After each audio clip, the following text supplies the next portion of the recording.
오늘 함께 우리 주신 말씀은 사무엘상 16장 6절부터 13절의 말씀으로 하나님의 선택이라는 제목으로 하나님의 말씀을 선포합니다. 우리는 방금 사도신경을 통해서 우리의 신앙을 이렇게 고백했습니다. 나는 전능하신 하나님을 믿습니다. 나는 천지를 창조하신 그 하나님을 믿습니다. 라고 우리는 매주일 고백합니다. 그런데 여러분, 그 고백이 진짜 여러분의 고백이십니까? 하나님이 전능하시다는 것, 그리고 그분이 창조주시라는 것, 그리고 가장 우리에게 선한 길로 인도하신다는 것에 대해서 여러분 인정하십니까? 그렇습니다. 하나님은 우리를 당신의 경륜에 따라, 당신의 섭리에 따라 움직여가고 계십니다. 그런데 이제 52주째 마지막 주일 예배를 드리며 여러분의 삶에 대해서 다시 한번 생각해 보시죠. 올 한 해가 어떻습니까? 좀 괜찮으셨습니까? 살만 하셨습니까? 죽지 못해 사셨습니까? 어떻게든 그렇게 버텨내셨습니까? 하나님의 경륜에 보면 특별히 루터가 좀 재밌는 말을 했는데요. 하나님이 일반적으로 이끌어 가실 때가 있고 또 특별하게 이끌어 가실 때가 있는데, 특별한 그 사람도 고용하신대요. 사람을, 우리도 왜 사장님에 대해서 사람을 고용하잖아요. 하나님도 그렇게 고용을 하신대요. 근데 일반적으로 고용하실 때가 있고 특별한 고용을 하실 때가 있대요. 그건 뭐라고 얘기하냐면, 루터는 말하기를 하나님이 선한 목적을 위해서 어떤 사람을 고용하실 때가 있고, 때로는 반대로 부정적이고 악한 일을 위해서 사람을 쓰실 때가 있대요. 그래서 루터는 이거 뭐라고 말했냐면, 하나님의 오른팔이 있고 하나님의 왼팔이 있다는 표현을 했어요. 그러니까 쉽게 얘기하면 하나님의 오른팔은 십자가의 은혜로 당신의 선한 목적을 위해서 사용되고, 하나님의 왼팔은 율법과 심판으로 비유해서 하나님의 선한 목적을 위해서 악하게 사용되는 이들이 있다는 거예요. 예를 든다면, 모세가 있다면, 모세가 하나님의 오른팔이라면 왼팔은 누구일까요? 바로가 있다는 거예요. 모세의 사역을 계속해서 걸고 반대해서 결국 모세와 이스라엘 백성들이 하나님이 어떤 분이신지에 대해서 30년 동안 끊어졌던 그 믿음을 이어가게 하는 중요한 역할을 하는 이도 있다는 거예요. 하나님의 수많은 선지자들이 하나님의 오른팔로 쓰이는가 하면, 그의 말을 듣지 않고 계속해서 그들을 핍박하는 악한 왕들도 있고, 때로는 이스라엘과 유다를 멸망시켜버리는 왕들도, 이방의 왕들도 있다는 거예요. 이제 여러분이 묻습니다. 여러분은 하나님의 오른팔로 고용되셨던 한 해이 같습니까? 왼팔로 고용되시는 한 해였던 것 같습니까? 아니면 좌우로 왕래가 심하셨습니까? 오늘 본문을 보면 하나님께서 다윗을 택하시는 장면이 나와요. 꽤 유명한 말이기도 하죠. 오늘 본문을 잠깐 보죠. 16장 6절 말씀 읽어볼까요? 자, 시작. 그들이 오매 사무엘이 엘리 앞을 보고 마음에 이르기를 여호와의 기름 부으실 자가 과연 주님 앞에 있도다 하였더니, 아시는 것처럼 사울이라고 하는 이스라엘의 초대 왕이 있었어요. 그는 다른 사람보다 키가 머리 하나가 더 있었다고 하니까 보통 한 200m 정도는 되지 않았을까, 190에서. 그만큼 건장했던 사람입니다. 외모적으로 괜찮았고요. 또 하나 성품적으로도 겸손했습니다. 제비를 뽑고 할 때, 누가 왕이 될까 뽑을만 할 때 사울은 자기 같은 게 무슨 왕이라고 하면서 부끄러워가지고 저 뒤에 숨어 있었던 사람입니다. 그런데 이 사울이 점점점 교만해지기 시작했습니다.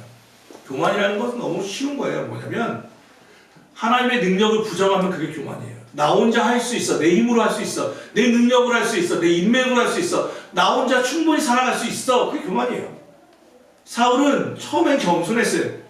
그런데 큰 승리를 경험해 보았습니다. 그러고 나서는 이제는 하나님 없어도 될 것 같아요. 사무엘의 도움이 필요도 없을 것 같아요. 내가 그냥 예배 드리고 내가 제사 드리면 될 것 같아요. 지금 시작은 맞지만 구약 시대는 아니었단 말이에요. 하나님의 명령이 있었는데 내가 보기에는 이건 네 명령은 완전하지 않아. 다 죽여라? 아니요. 좋은 건 좀 남겨놓죠.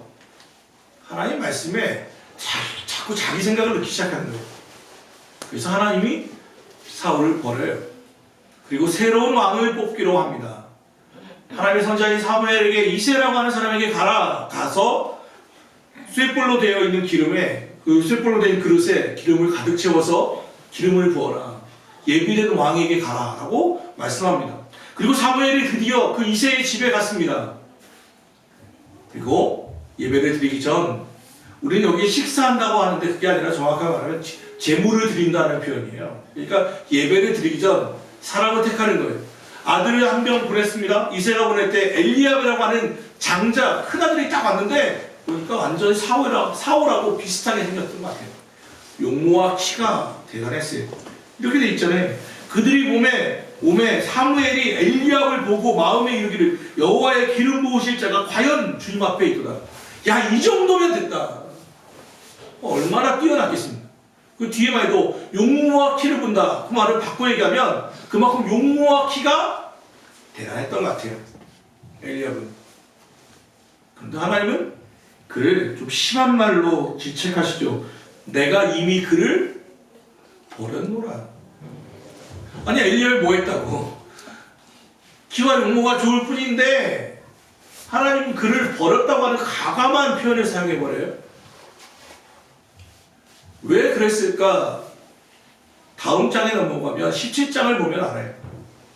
다윗이 아빠의 명령에 따라서 그의 형들 3명이 블레셋과의 전쟁에 나가 있을 때 아빠의 명령에 따라서 그 먹을 거리를 다 가지고 갔더니 분위기가 이상해요. 이스라엘이 골리앗에게 짓눌려서 3m 60이라고 하는 대단한 골리앗이 나와라 막 소리 지르니까 다 쫄아서 다 이러고 있을 때 다윗이 보니까 너무 이상한 거예요. 하나님의 능력으로 이길 수 있는데 왜 이러고 있지? 그러면 리서치를 해요. 막 설치고 다닌단 말이에요. 왜 이렇습니까? 이런 거 무슨 일이 있었습니까? 근데 엘리압이 이걸 듣더니 다윗을 불러가지고 자기 막내 동생을 막 받아치는 얘기가 있어요. 다윗의 변명을 듣지 않아요. 자기의 생각대로 완전히 정말 요즘 말로 하면 묵사발을 만들어버려요. 엘리압의 성품을 엿볼 수 있는 일이 그 다음 장에 나와요. 하나님은 그를 버렸다고 말해요. 우리는 뭘 봅니까? 외모를 봐요. 외모. 겉으로 드러난 걸 본단 말이죠. 그런데 하나님은 분명히 선택의 기준을 말했어요. 뭐라고 말합니까? 7절 사람은 외모를 보거니와 나 여호와는 뭘 본대요? 중심을 본대요.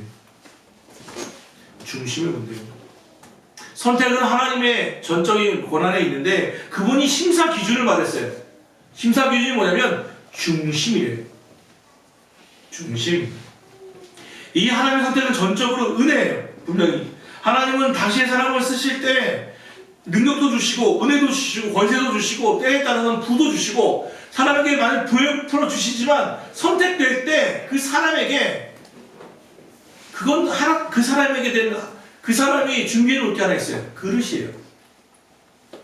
우리는 그냥 아무것도 아니다 하나님이 쓰실 것 같다라고 생각하지만 아니에요. 성경에 보면 기준들이 몇 가지가 나와요. 예를 든다면 바울 같은 경우 사도 바울은 뭐라고 말하면 하나님께서 나를 충성되이 여겨 이 직분을 주시고 라고 되어 있어요.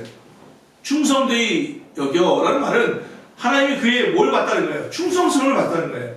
바울은 분명히 잘못된 충성을 가지고 있었어요.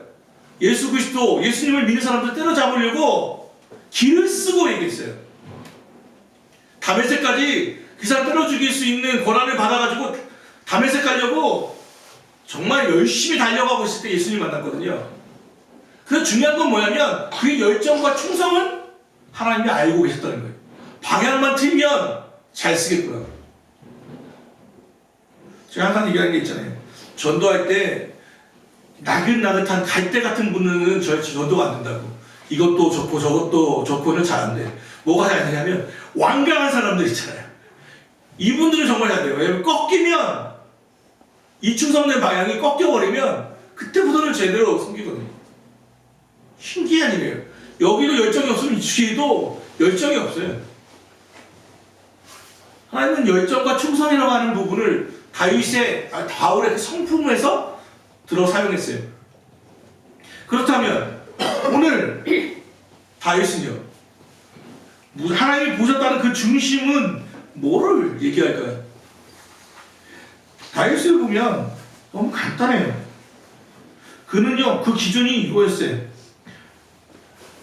첫째 엘리압이 보냈고 아비나답도 보내보고 삼마도 보냈는데 다 아니에요. 그러니까 11절을 보시죠. 11절에 사무엘이 이상해서 물어보잖아요. 사무엘이 이새에게 이르되 내 아들들이 다 여기 있느냐? 분명히 하나님이 이 집으로 가라고 했는데 보기에 7명이 지나갔는데 여전히 하나님의 감동은 없어. 이게 다야? 라고 했더니 이새가 하는 말이 뭐냐면 아직 막내가 남았는데 그는 양을 지킵니다. 여기서 우리가 알 수 있는 게 뭡니까? 여러분 생각해 보세요. 그 이스라엘의 가장 위대하다고 할 수 있는 사람이 바로 선지자 사무엘이에요.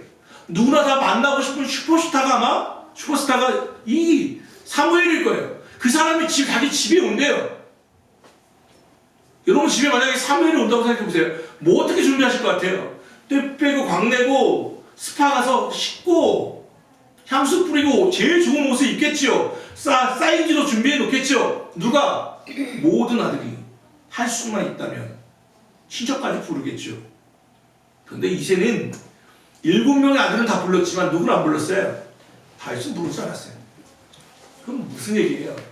이새가 보기에 다윗은 왕감이 아니에요. 그는 아빠가 보기에 특별히 막내를 가장 사랑받잖아요. 보통 제일 사랑받는 게 막내잖아요. 그런데 막내를 지금 어디다 집에다 놓은 게 아니라 같이 있자고 하는 게 아니라 어디냐면 저 들판에다가 거기서 양 키우고 있어. 별로 기대가 없는 사람이 거기에 벌어놨단 말이에요. 그런데 다윗은 그 아버지의 말에 순종했다는 거예요. 그대로 지키고 있단 말이에요. 때도 댄스 법도 하잖아요. 그것은 또 하나는 순종이라는 것은 겸손한 사람이 맡을 수 있는 거예요. 다윗에게 가지고 있는 가장 큰 장점은 하나님 보시기에 겸손과 순종이에요. 그럼 겸손한 자예요. 우리가 아시는 것처럼 자기를 핍박했던 사울을 잡아 죽일 수 있는 기회가 2번이나 있었음에도 불구하고 그는 죽이지 않아요. 그의 목을 뱄을 거예요. 저 같은 경우에는 하나님이 내 손에 붙이셨구나. 뒤에서 칼을 찔렀을 겁니다. 그런데 다윗은 그렇게 안 해요. 하나님의 기름 부음 받은 자를 어찌 내가 감히 죽일 수 있는가? 그는요 겸손한 사람이에요. 이미 다윗이 기름 부음을 받았음에도 불구하고 이새는 그에게 여전히 양 키우는 일을 시키고 또 앞서 말한 것처럼 형제들 3명이 전쟁하러 갈 때 거기에 심부름 좀 갔다 와라 할 때 조용히 갔다 오는 사람이 다윗이 그 자리에서 골리앗을 만나게 되는 거죠. 그 전까지 그의 삶이 변화되는 게 없어요. 기름 부음을 받았는데 여전한 일을 해요. 아버지는 여전히 그를 그냥 막내로 취급해요. 집안일 하는 애로 취급해요. 그런데 이 다윗은 그 아버지의 말에 끝까지 순종해요. 나중에서야 비로소 사울에게 쫓김받아서 아둘람굴에 갔을 때 그때야 비로소 그의 아버지와 그 형제들이 그에게 합류해요. 그 전까지는 다윗은 인정받지 못했어요. 어떤 사람을 사용할 때 그 독일에서는 그렇대요. 사람을 채용할 때 그 일을 이 사람이 할 수 있는가 그의 능력을 본대요. 독일은. 그리고 미국 사람들은 일에 대해서 이 사람이 일에 대한 경력이 있는지 경험을 묻는데요. 그 일본 사람들은 이 어떤 사람을 뽑을 때 어느 학교 출신인가를 본대요. 우리나라 사람들은요 아버지가 뭐 하시는지 묻는데요. 누구 집 자식인가. 각 나라마다 사람을 기용하는 기준이 다르대요. 고용하는 기준이. 그런데 하나님이 보시는 기준 중에 하나는 성품이에요. 성품의 그릇이에요. 그 중에 앞서 말한 것처럼 가장 그의 근본적인 그릇, 영적 그릇은 겸손과 순종으로 가득 찼다는 것을 알게 되죠. 더 나아가 하나님께서 다윗에게 계속해서 불러주시는 별명이 하나 있는데 다윗을 이렇게 불러요. 나의 종 그리고 정직한 다윗아. 나의 종이라고 할 때 이 종은 앞서 말한 순종과 겸손을 의미해요. 그리고 또 하나의 성품이 뭐예요? 정직한 다윗이에요. 정직하다는 말이 참 와닿죠. 정직하다는 것은 말 그대로 드러낸다는 뜻이죠. 왜 정직하다고 할까? 앞서 말하는 것처럼 나단 선지자가 다윗이 밧세바와 간음하고 또 그의 밧세바의 남편 우리아를 죽이는 사건이 있었어요. 그럴 때 어떤 일이 벌어졌습니까? 하나님이 나단 선지자를 보내서 그의 죄를 책망하게 합니다. 그때 다윗은 요즘 지지도로 말하면 한 80% 이상 나왔을걸요. 국민들의 지지도가 엄청났어요. 왜? 모든 전쟁에서 승리했거든, 다윗은. 그러다가 그 교만함으로 죄를 짓잖아요. 그런데 그것을 그 왕권이 시퍼하게 있는 그 다윗에게 사람이 오는 거예요, 나단이. 그래서 뭐라고 말합니까? 네가 나쁜 놈이라고. 너에게 있는 99마리 양은 놔두고 그 작은 집에 하나 있는 그 양을 뺏어가는 나쁜 놈. 사람 분노케 하는 놈. 그 놈이 너라고 나단이 얘기했을 때 다윗이라면 다윗이 어떻게 하죠? 끌어내라고 말했습니까? 나단을 칼로 죽입니까? 아니요. 그 앞에 무릎 꿇어버리고 엎드립니다. 내가 잘못했다. 내 잘못이야. 내가 그만 음욕에 차서 내가 성욕에 물들어서 하나님의 그 능력을 부인하고 죄에 어떻게 하면 구원을 얻을 수 있냐고 겸손하게 무릎을 꿇습니다. 그게 정직이에요. 회개예요. 회개란 돌아서기죠. 자기가 그 길을 계속해서 꾸준히 갈 수 있는 능력이 여전히 있음에도 불구하고 하나님의 말씀에 반했을 때 주저없이 뒤돌아설 수 있는 능력, 자기의 잘못을 인정하는 것, 누구 때문에 자꾸 지적하는 게 아니라 그냥 그 지적에 마음을 찔렸을 때 무릎을 꿇을 수 있는 능력, 그게 정직이에요. 하나님은요 다윗에게 언제나 완전하다고 말씀하신 적이 한 번도 없어요. 정직하다고 말했어요. 정직이라 앞서 말한 것처럼 회개의 능력이. 사랑하는 성도 여러분, 2019년도 마지막 예배를 드리며 여러분은 앞서 질문했던 것처럼 어떻게 생각하십니까? 하늘에 되돌아볼 때 우리는 마치 사무엘처럼 외모를 보게 될 거예요. 저로 얘기하면 저 같은 경우는 그렇겠죠. 교회가 2019년 시작했을 때보다 좋은 사람이 좀 늘었나, 예산 규모가 좀 늘었나, 좀 괜찮아졌나. 여러분도 그렇게 하지 않겠어요? 연봉이 좀 늘었나, 내 살림살이가 좀 나아졌나, 좀 행복했나. 처음 이런 일보다 좀 이제 마지막 52번째 예배를 드리면서 2019년도에 내가 좀 지위가 좀 올랐나, 어깨 좀 피고 다 살았나 생각할지 모르겠어요. 그런데 오늘 하나님은 본문을 통해서 그거에 하나님은 관심 없대요. 우리가 자랑하는 외모와 키에 주님은 관심이 없으시대요. 사람들을 보겠지만 하나님 거기에 관심이 없대요. 중심을 보시겠대요. 한 해 동안 사시면서 여러분 조금 더 겸손해지셨습니까? 하나님의 말씀에 순종했던 경험을 가지고 계십니까? 잘못된 길에 지적받았을 때 되돌아선 경험이 있으신가요? 하나님께 회개의 눈물을 흘려보신 적이 과연 몇 번이나 있으십니까? 겉으로는 좀 쪼그라들어 보여도 참 유달리 힘든 한 해였을지 모르지만 그럼에도 불구하고 내 그릇은 조금 더 단단해지고 좀 넓어졌다면 올 한 해도 제법 괜찮은 한 해가 아니었습니까?